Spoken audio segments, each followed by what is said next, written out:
감사합니다. 여러분 감사합니다. 잘 오셨습니다. 오늘은 이제 2018년 10월 모임이고요.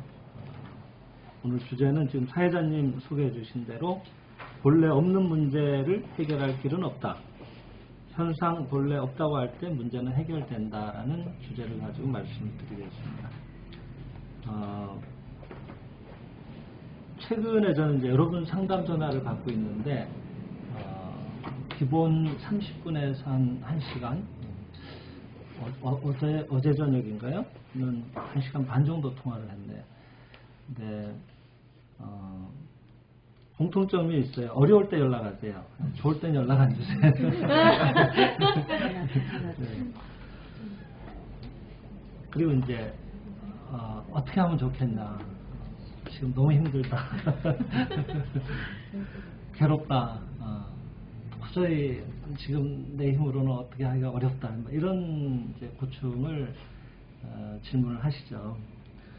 근데 이제 정말 그럴 때는 같이 우리가 공부할 때 그런 즐거운 마음 이런 건 다 잊어버리시고 철저히 그 문제에 이렇게 사로잡혀 계시는 이런 느낌을 받습니다. 근데 그분들만이 아니라 우리들 모두가 사실 어떤 문제가 일어나왔을 때는 항상 그와 같은 상태가 되죠. 진리는 온데간데 없고 오로지 지금 나를 괴롭히고 나를 이렇게 뭔가 엄습하고 있는 그런 심각한 상황에 아주 철저히 마음이 붙들려서 옴싹달싹 못하는 그런 상태가 왕왕 일어나고 합니다. 그럴 때 이제 우리가 이제 진리가 필요한 건데,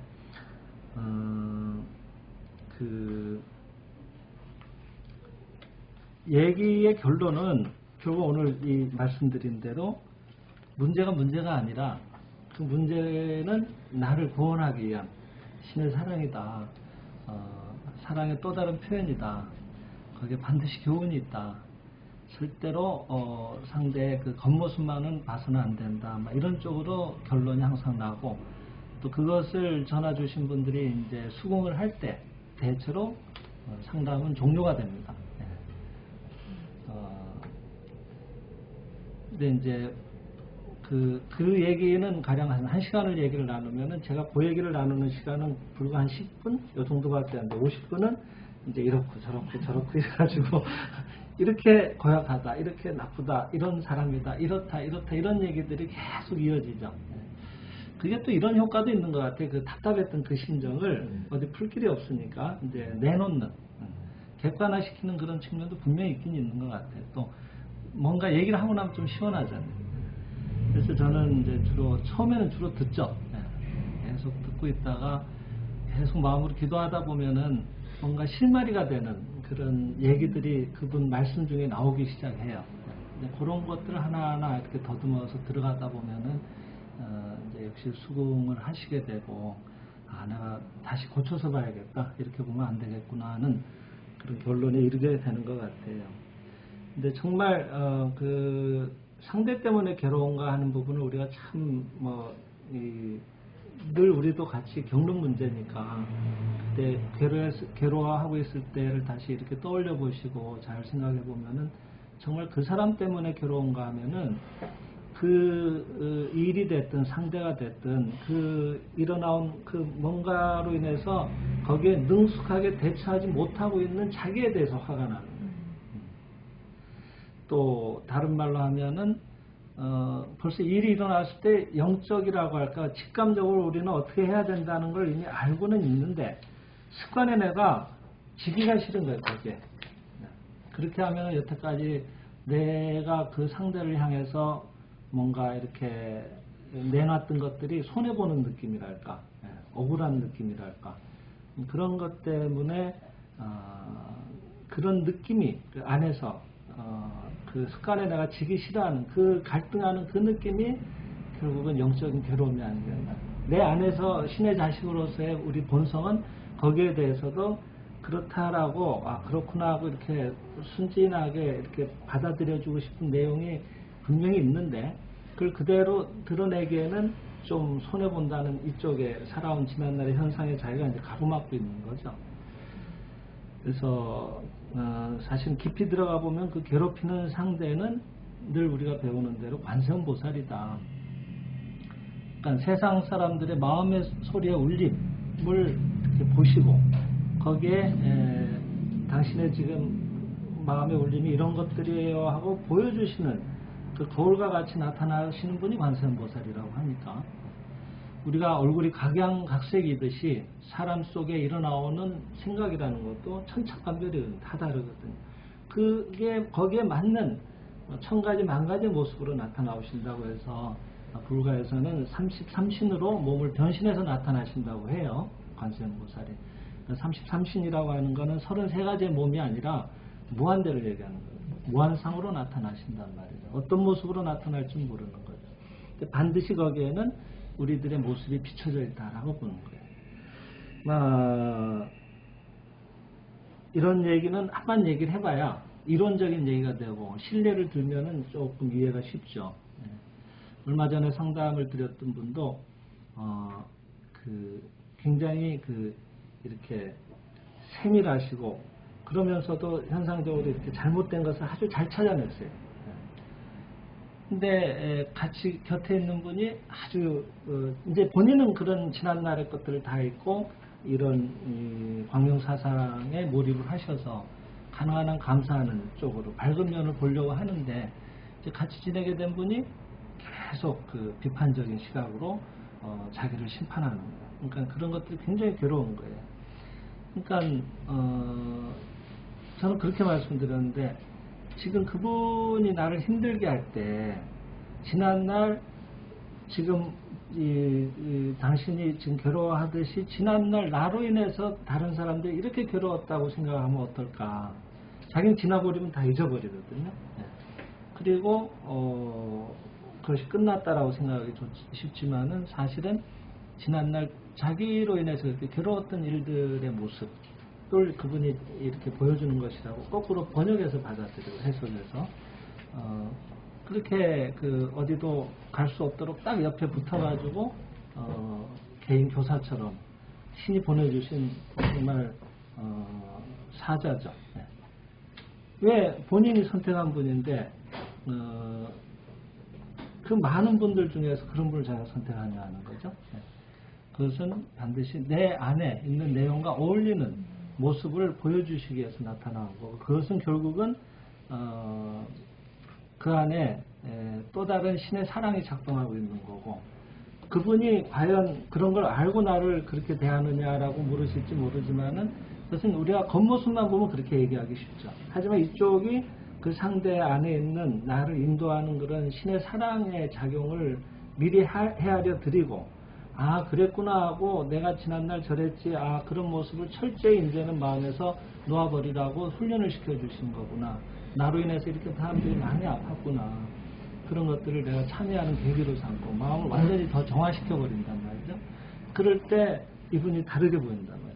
어제까지는 까다롭고 뭐 말만 하면 비판적이고 참 같이 있기가 힘든 분이었는데 그게 아니라 그 안에 깊은 사랑을 보고 고마운 분이었구나 하고 깨닫는단 말이죠. 그리고 거기에 대해서 정말 감사하는 마음을 일으켰을 때 딴 사람이 되거든요.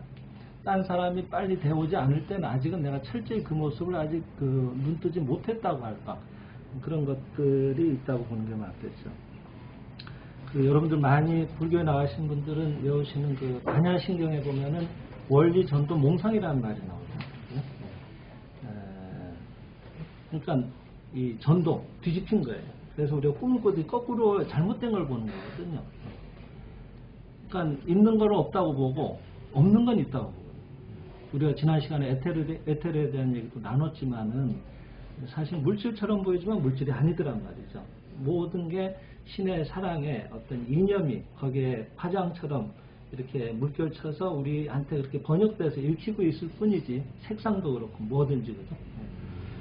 그러니까 그런 것들이 어떤 사물의 대상의 실체인데 우리는 그 겉모습만 보거든요. 그러니까 저 사람이 저렇다라고 생각하는 거예요. 특히 가족은 어려워요. 왜? 오랜 시간을 함께 했기 때문에 자기 마음속에 저 사람은 저렇다, 또 저런다, 또 저런다 이렇게 정해져 있거든요. 앞으로도 저 행동을 했으니까 그 다음에 이렇게 할 거다라고 미리 나는 정하고 있거든요. 그럼 아까 정종환님 잠깐 우리 강화 전에도 얘기하셨지만 자꾸 생각하면 실현된다 그러잖아요. 그런 원리가 뭐 온 천하에 지금 작동하고 있으니까. 그러니까 저렇다 하는 그 모습이 그래 나는 당신이 생각하는 대로 이런 사람이에요 라고 하듯이 나타나서 선명하게 보여주게 되거든요. 어릴 때 제가 애들 데리고 무슨 이런 공룡 전시회 뭐 한 3살, 4살 요럴 때 데리고 갔던 기억이 있는데 그게 다 로봇이고 뭐 이렇게 입력된 대로 작동하는 그런 단순한 동작인데도 얘들은 실물 크기의 그런 공룡을 처음 보니까 그러니까 실제로 살아있는 공룡처럼 착각을 해서 뭐가 이렇게 발을 든다든지 소리를 내면 막 몸소리치게 무서워하고 도망가고 이랬던 기억이 나거든요. 실제로 공룡이라고 착각을 하는 거죠, 애들은. 근데 우리는 그게 아니라고 알지만은, 근데 그런 얘기를 들면은 우리는 뭐 하나도 놀라지도 않지만은 왕왕 착각에 많이 빠집니다, 사실은.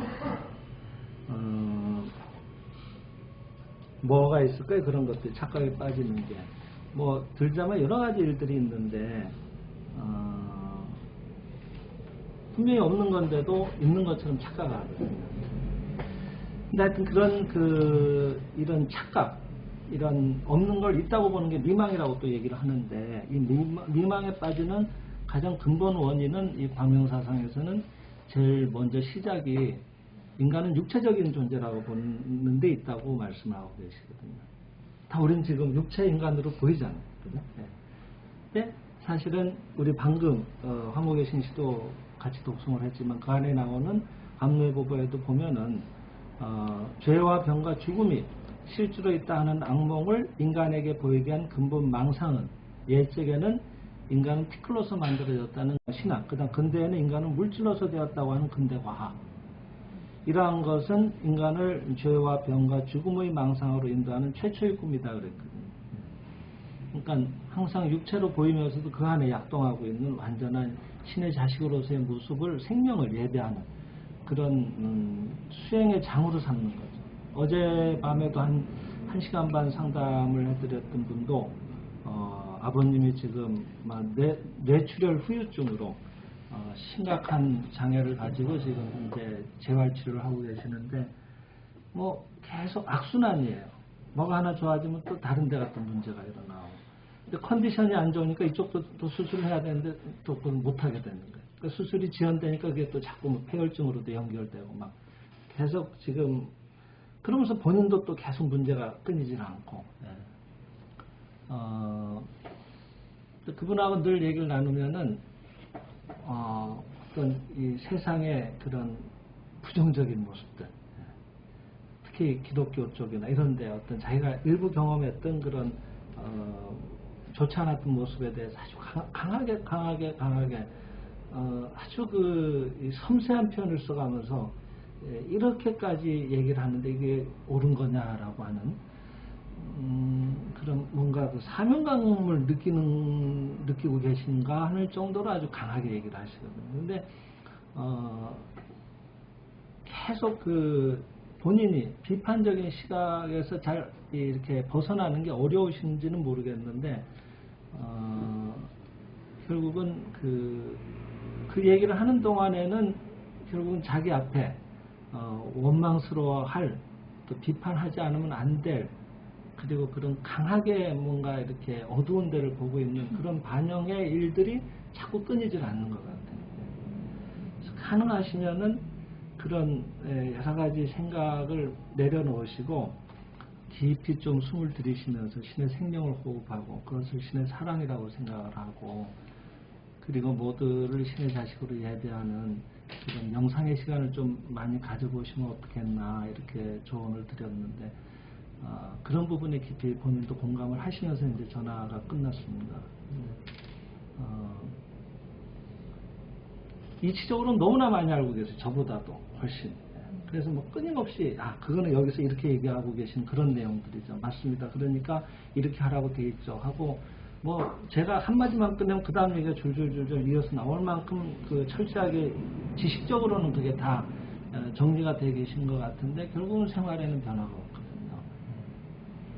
그러니까 우리가 신앙의 생활이라고 하는 것과 지식이라고 하는 것과는 이렇게 차이가 있구나 다시 한번 얘기를 했는데, 그러니까 그분한테도 어제 얘기를 드렸지만 생리실상에 우리가 기본 한 200페이지가 좀 넘지 않습니까? 그게 40권짜리 전집인데 그것을 처음부터 끝까지 안 보고 아예 통으로 암기를 할 만큼으로 그 내용을 숙지하고 있다고 해도 그분이 결코 수행을 등한시하거나 여행을 하지 않거나 이게 그 자기 몸에 체득이 되어 있지 않으면 지식으로 하는 건 아무 도움이 안 된다고도 저자는 얘기하고 계시거든요.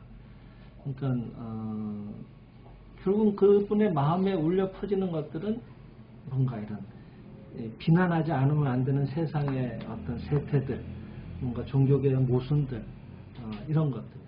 근데 가만 보면은 그 아버님이 그런 삶을 사셨어요. 그게 자기는 너무 싫었는데 어느 날 자기가 똑같이 돼 있는 거예요. 그래서 같이 지금 아버님을 자기가 지금 수발하지 않으면 안 되는 상황에 와서 그 모습을 계속 옆에서 이제 이 수발을 해가면서 또 지켜봐야 되는데, 이제 아버님은 그런 기력도 떨어졌고, 뭐 그 후유증 때문에 아예 그냥 어린아이와 같은 지능 단계로 내려가 버리셨고, 아주 기초적인 것도 옆에서 다 도와드려야 되니까 용병까지도. 그러니까 보통 일이 아니죠, 이거는. 근데 저는 그런 말씀도 드렸어요. 아버님은 아버님의 수업을 하고 계시다고 보면 어떨까. 자기가 그만큼 강하게 세상을 원망하고 부모를 향해서 비난하고 이런 자기가 내보냈던 것들을 지금 그렇게 열심히 걷어들이면서 수업을 하고 있으니까 영적으로는 뭔가 정화되고 있다고 보면 좋지 않을까. 그러니까 그 일을 너무 이렇게 여기서 벗어나야 된다. 지금 이 상황이 있다. 어떻게 하면 이게 좋아질까? 이런 생각을 가지시는 것보다는 오히려 열심히 수업 잘하고 계시구나 하고 오히려 마음으로 아버님 힘내세요 하고 그냥 무심히 자기가 할 수 있는 일을 도와드리는 거예요. 뭘 열심히 수행을 하면 이 상황에서 이렇게 쫙 벗어난다는 생각을 우리는 하기 쉬운데 사실은 수행의 목적은 그런 데 있는 게 아니라는 거죠.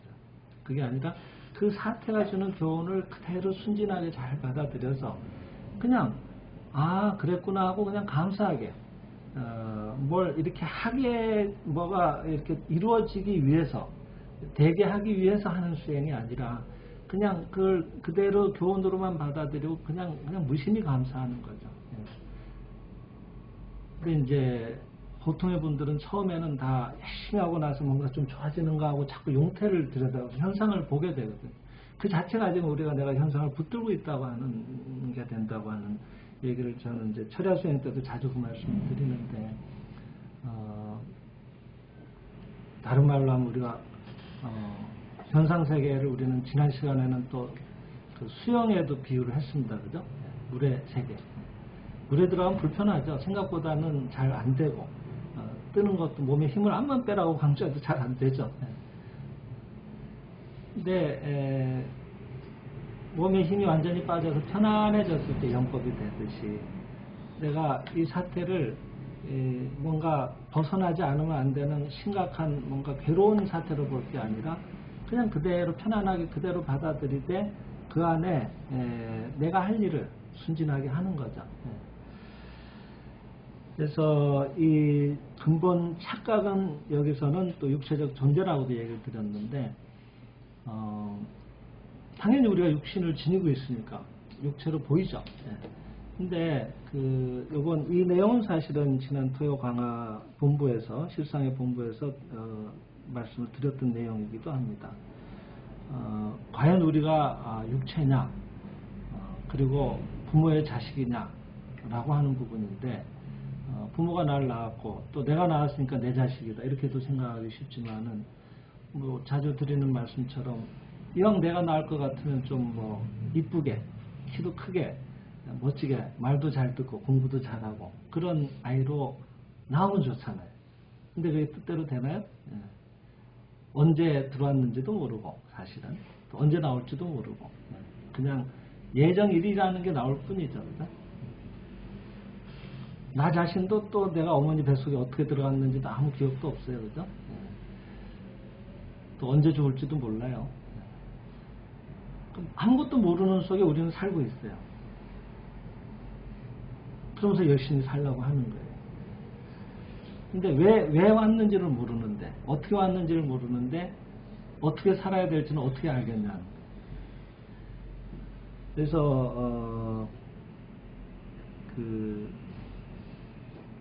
뭐 여러분 다 짐작하시듯이 이 광명사상에서는 다니우치마사루 선생님은 인간은 신으로부터 왔다고 얘기를 하시고 신의 생명이 나로 표현돼서 나타나온 것이라고 얘기를 하시고 부모가 나를 낳은 것처럼 보이지만 부모는 수도꼭지에서 나오는 물과 같은 우리가 물이라고 한다면 부모는 수도꼭지의 역할을 해주셨다고 하는 거예요. 수도꼭지에서 물이 나오는 건 아니거든요. 수도꼭지는 통과하는 곳이죠. 예. 그래서 이것을 제일 잘 알게 해주는 것, 그런 것이 이 인간의 장기를 보면은 자주 앞선 시간에도 얘기를 드렸던 것 같은데 우리가 흔히 말하는 내장기관을 오장육부라고 얘기합니다. 이 오장육부라고 할 때 오장은 뭘 말하는가 하면은 여기 있는데 간장, 심장, 비장, 폐장, 신장, 콩팥이라고 하는 신장, 이렇게 오장을 얘기하고요. 육부라고 하는 거는 대장, 소장, 큰 창자, 작은 창자, 그 다음 위, 담은 쓸개, 그 다음 방광, 또 삼초라는 게 있답니다. 상중하로 나뉘어져서 삼초라고 한다는데, 하여튼 이 오장육부라고 할 때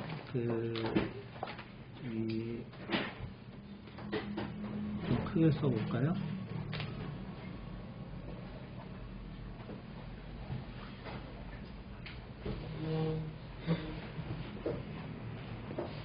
한자로 쓰면 이렇게 됩니다. 여기 오장육부. 근데 이 장자, 부자를 보면은 앞에 전부 육달월변이라고 하는, 달월로 써 있지만 고비육이라고 할 때도 이렇게 앞에 붙이거든요. 근데 이 오장의 장자라고 나오고 한자에도 오편에 오장육부의 오장의 부라고도 나와요. 근데 이 장하고 부자는 육달월을 빼고 났을 때 보면은 이 부자하고 이 장자는 곡간이라는 의미를 가져요. 창고. 옛날에 곡간이 있었잖아요. 집에 가면. 거기에는 뭐 여러 가지 농기구라든지 농사 지은 거라든지 이런 것들을 넣어두죠. 그런 창고의 의미를 가집니다. 이 부자도 도읍이라든지 뭐 도시 이런 뜻도 갖고 있지만은 역시 곡간의 의미를 갖고 있어요. 오편을 보시면 그런 여러 가지 의미가 나오는데 그 중에 곡간의 의미를 갖고 있습니다. 그래서 이 오장육부 방금 읽어드린 간장, 뭐 심장, 비장, 폐장, 신장 하는 오장도 그렇고 또 대장, 소장, 위, 뭐 담, 방광, 상초 이런 것들도 전부 곡간이라는 장자와 부자를 쓰고 있더란 말이죠. 근데 사람이 태어나오는 이 기관은 뭐라고 해요? 자궁. 생명이 잉태되는 거. 이건 무슨 궁자예요? 궁궐궁자. 궁궐에 누가 사세요? 임금님이 사세요. 그만큼 소중한 것이요. 그러니까 이 생명이 태어나오는 것은 특별하게 이름이 궁이라는, 우리 신체의 다른 기관에 비해서도 특별한 이름을 쓰고 있는 거예요. 동양에서. 그러니까 이 선언적으로 알고 계시는 거예요. 인간의 생명이 그렇게 존귀하다고 하는 거예요. 그 생명이 잉태되는 과정을 봐도 아주 놀라운 거죠. 가령 이제 우리가 뭐 성교육 시간은 아니지만은 이제 남녀가 이렇게 사랑을 나누고 교합을 할 때 남성이 이제 이 정자가 여성의 자궁에 들어가서 착상이 되잖아요. 그래서 수정이 되죠. 근데 이 자궁의 입구가 뭐예요? 자궁 경부라는 게 있어요. 근데 그게 정자가 이렇게 이제 뭐 이렇게 이 산도를 통해서 이렇게 들어갈 때 최초의, 그러니까 이 달리기로 치면 1등한 선수만 딱 들어가는 순간에 딱 다쳐요. 그러니까 제일 현상적으로 봐도 정자가 뭐 1억 마리라든지 뭐 이렇게 생물학적으로는 그렇게 얘기를 한답니다. 근데 그 중에서 1등한 선수만 통과하면 끝이에요. 나머지 정자는 통과가 안 돼요. 그런 일을 어떻게 하고 있냐는 거예요. 사람이 우리가 알고 하냐? 그거 아니죠.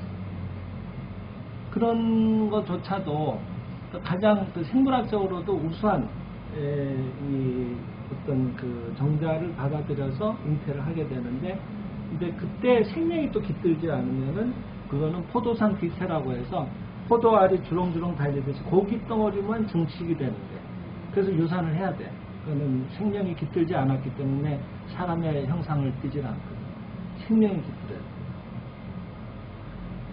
그래서 그런 걸 보더라도 참 신기하죠. 그죠?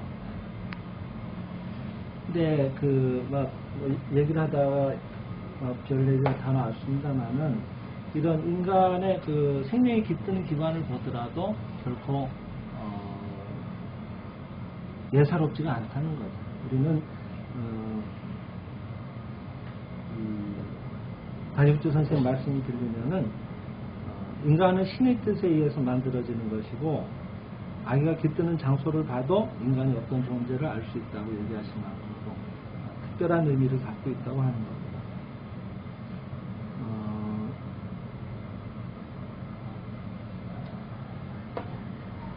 그래서 우리들은 사실은 신의 생명이 신에 의해서 태어난 것이라고 보는 게 타당한 겁니다. 그 육체가 아니라 거기에 신의 생명이 있는 거예요. 이런 것들은 이치라기보다는 그냥 진실 그 자체인 거죠. 저는 2 곱하기 2가 언제까지나 4이듯이 그와 같은 거죠. 그러니까 아무리 고약한 모습을 하고 내 앞에 나타나 보이는 상자가 있을지라도 그 안에는 놀라운 신의 생명이 깃들어 있는 것이고, 겉으로 드러난 내 마음에 들지 않는 모습 이면에 있는 신의 생명을 마침내 우리가 끝끝내 예배하는 힘을 기르라고 내 앞에 그와 같은 모습으로 나타나오셨다라고 번역을 해서 항상 받아들입니다. 우리가 수행을 해서 그런 사람이 없는 편안한 데로 가려고 우리는 수행하는 게 아니라, 그런 것들을 보는 힘을 배양하기 위해서 우리는 여기 태어난 겁니다. 그래서 어떤 사람에도 안에 그 안은 놀라운 신의 생명이 있다고 하는 그런 힘을 키우기 위해서 우리는 같이 모여서 수행을 하고 있다고 하는 수행의 장으로 받아들이는 거죠. 그래서 그런 의미에서 볼 때 우리는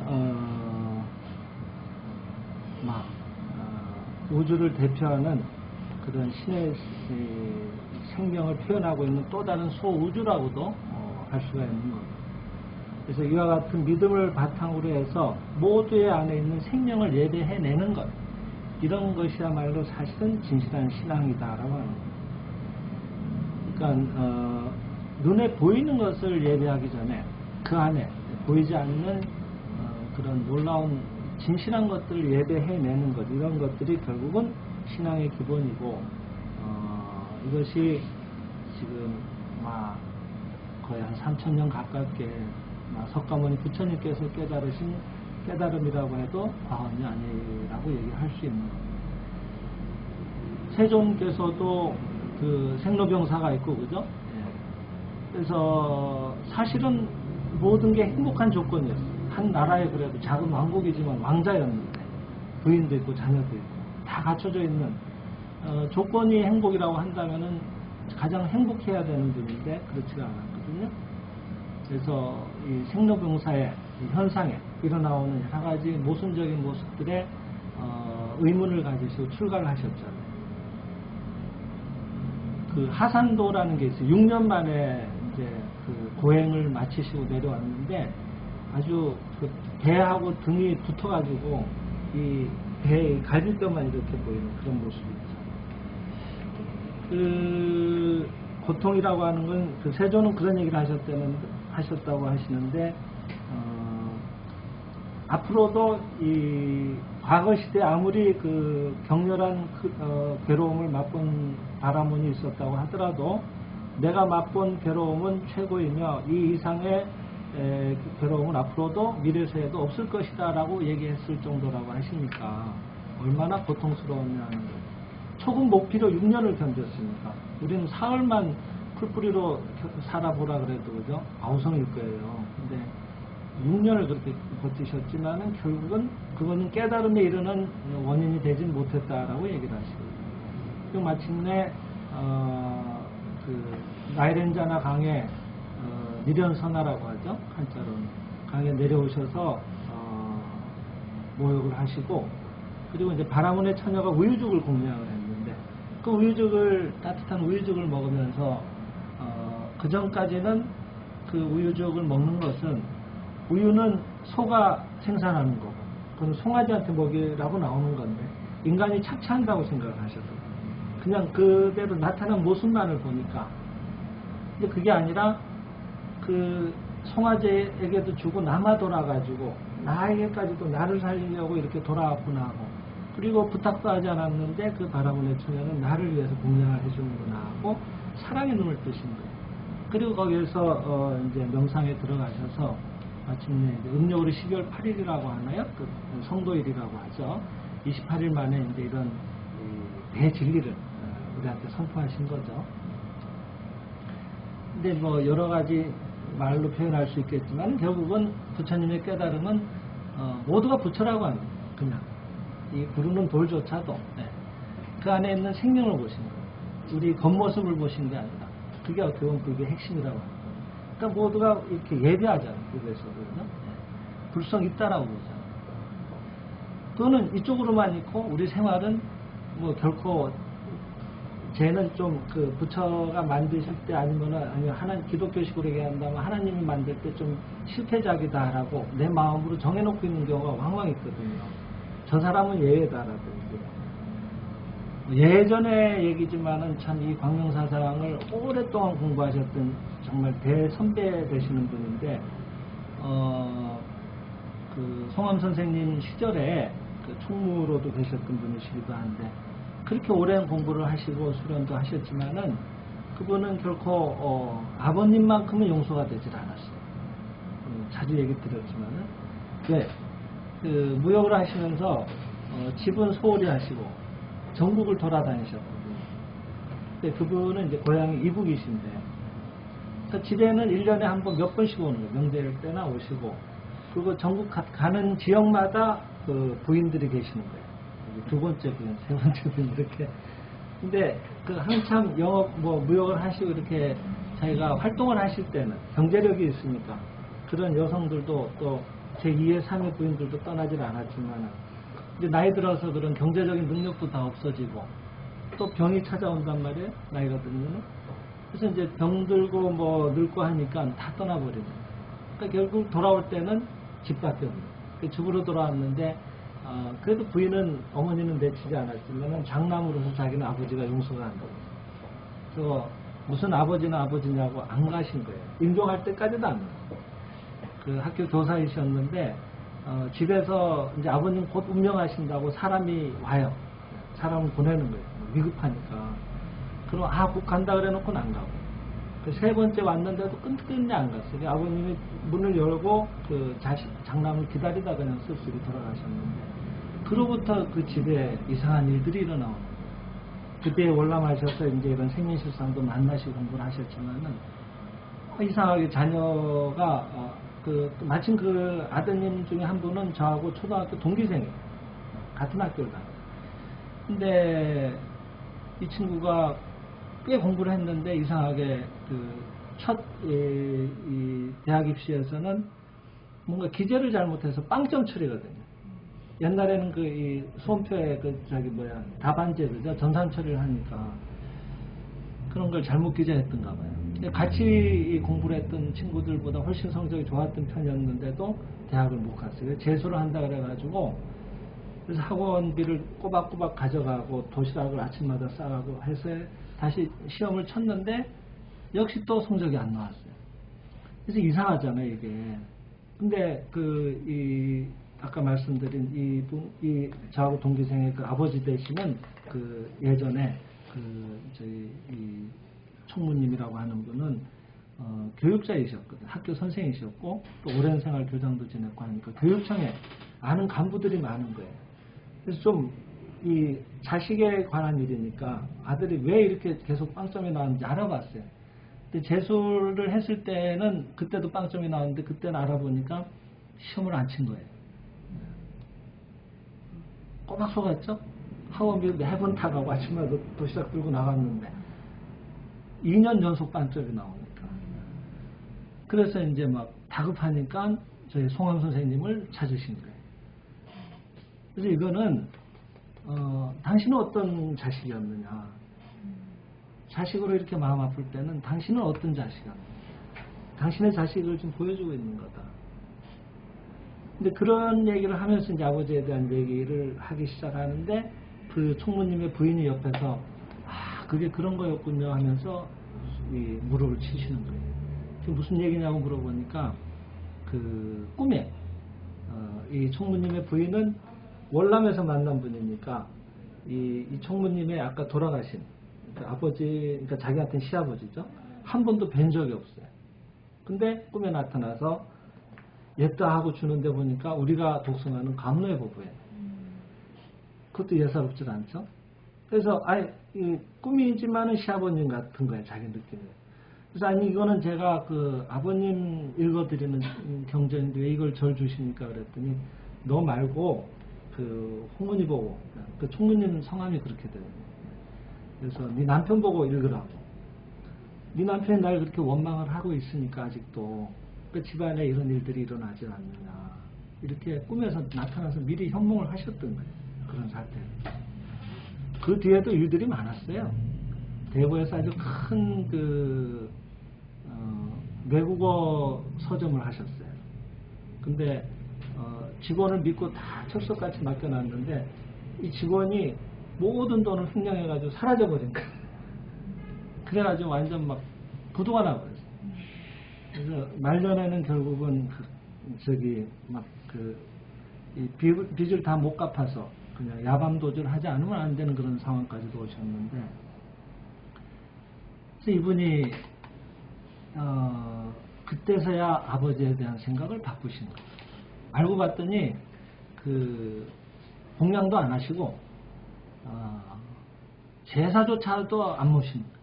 자기 아버지는. 네. 원망의 대상이니까.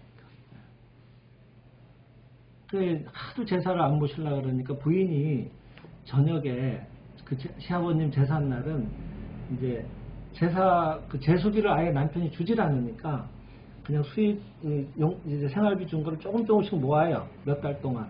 그래서 그걸 갖고 제수비를 마련해가지고 이제 제사상을 차려놓고 남편이 이제 서점 문 닫고 늦지막하게 뭐 9시, 10시쯤 퇴근해서 오시면은 막 억지 춘향이식으로 이제 손을 끌고 와서 여기 다 차려놨으니까 제발 절이라도 한번 하라고 이런 식으로 제사를 모셔왔던 거예요. 그만큼 아버지를 원망했던 거예요.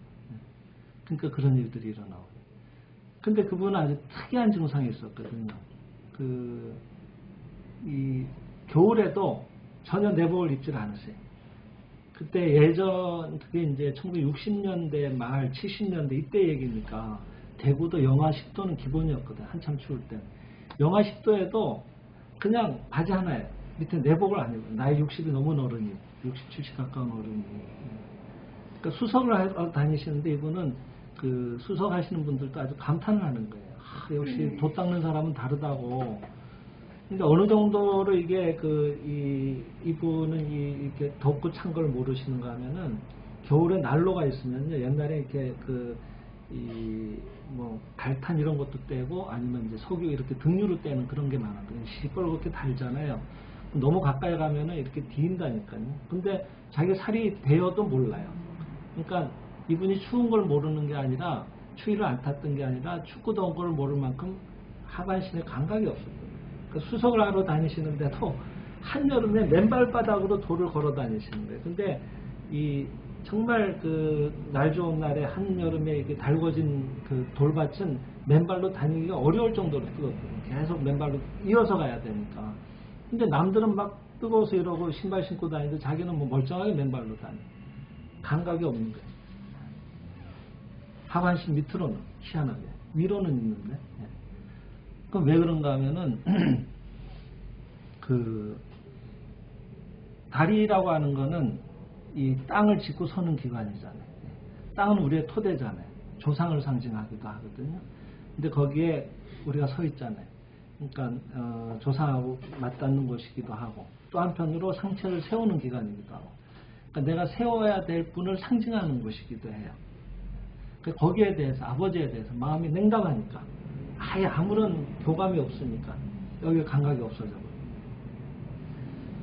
그래서 자녀가 이런 일이 일어나는 것도 그렇고 당신이 그런 증상이 있었던 것도 그런 원인들이다. 곳곳에 봐라. 부모에게 감사하라고. 신에게 감사해도 부모에게 감사하지 않는 자는 신과 어우러지지 않는다고 얘기가 다 나오는데도. 근데 생명실상에도 얼마나 많이 나옵니까? 부모에 대한.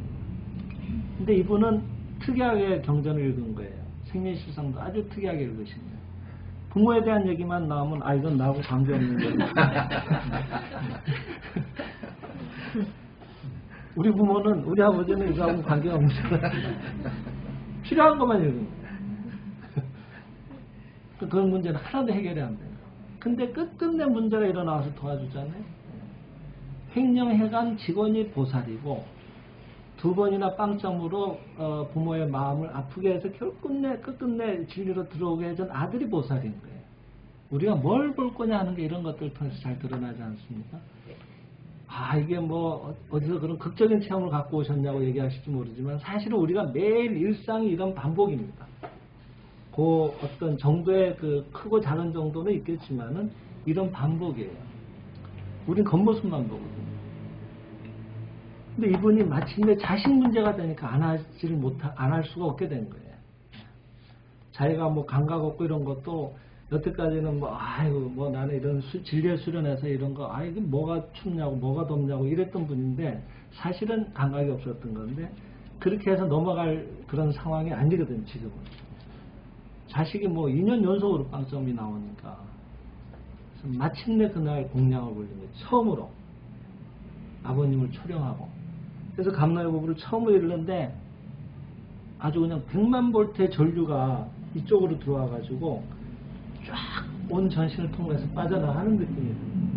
근데 그때는 한겨울이고 이제 방바닥에 차니까 방석을 깔고 공양을 했는데 그때 느낌에는 아 내가 부모한테 이런 생각을 가졌던 것들로 인해서 내가 오늘 벌을 받고 이래서 죽는구나 하고 생각을 했다는 거예요. 너무나 그 느낌이 강렬해서 얼마나 놀랐는지 일어나 보니까 여기 방석이 젖을 만큼 흥건히 그냥 땀이 다 배인 거예요. 근데 그 순간 이래로 감각이 완전해진 거예요. 그 다음부터는 추워가지고 어이구 춥다고 그러고 내복 입으시고 완전 멀쩡해진 거예요. 그게 뭐가 진실이냐 하는 거예요. 그죠? 이렇게 보면 어떤 일에도 우리는 감사하지 않으면 안 돼요. 그리고 그 커플 안에 있는 진실을 봐야 돼요. 이 겉모습만 보고 있는 거는 아직은 그렇게 보고 싶은 내 습관의 마음이 작동하고 있는 거예요. 그러니까 그런 모습으로까지 해서 내 곁에 있는 특히 가족들이 그런 경우가 많습니다. 부부는 뭐 말할 것도 없고요. 부부는 동업이라 그러잖아요. 하나거든요, 원래가. 원래 합쳐져서 완전해진 거예요. 그러니까 탓하고 자시고 할 게 없는 거예요. 하나니까, 본래 하나니까. 그러니까 내일로 알고 정말 극진하게 그 안에 있는 생명을 예배해야 돼요. 그리고 가까이 있는 분들, 가족, 뭐, 또 직장의 분들, 이런 분들이야말로 정말 보살들입니다. 그래서 우리는 어떤 일이 일어나오더라도 겉모습에 자꾸 마음을 빼앗기지 말고 그 안에 약동하고 있는 신의 생명을 보고 언제까지나 예배하는 그래서 마침내 그런 그 안에 그분이 그런 모습을 통해서 나를 깨우치게 하는 그 교훈을 섭취를 해서 본래 그 완전한 모습이 드러나오더라고요. 그럴 때 원래 주어져 있었던 두 사람의 또 그 여러 가지 상황이 최상의 상태로 실제로 기다렸다는 듯이 전개돼 나오거든요. 이런 일들을 우리가 반복해 가면서 이제 역시 인간 신의 자식이고 모두를 살리는 놀라운 작용을 서로가 상호간에 하고 있구나 하는 것들을 이제 자꾸 체득하게 되는 거죠. 그래서 오늘은 그런 말씀을 주제로 좀 체험을 곁들여서 소개를 드려봤습니다. 모쪼록 또 오늘 말씀을 참고로 하셔서 돌아가시더라도 또 한 달간 또 어떤 일이 주어지더라도 그 안에 있는 교훈을 섭취하는 그런 신의 자식다운 생활이 되시길 기원하면서 이상으로 마치도록 하겠습니다. 감사합니다. 감사합니다.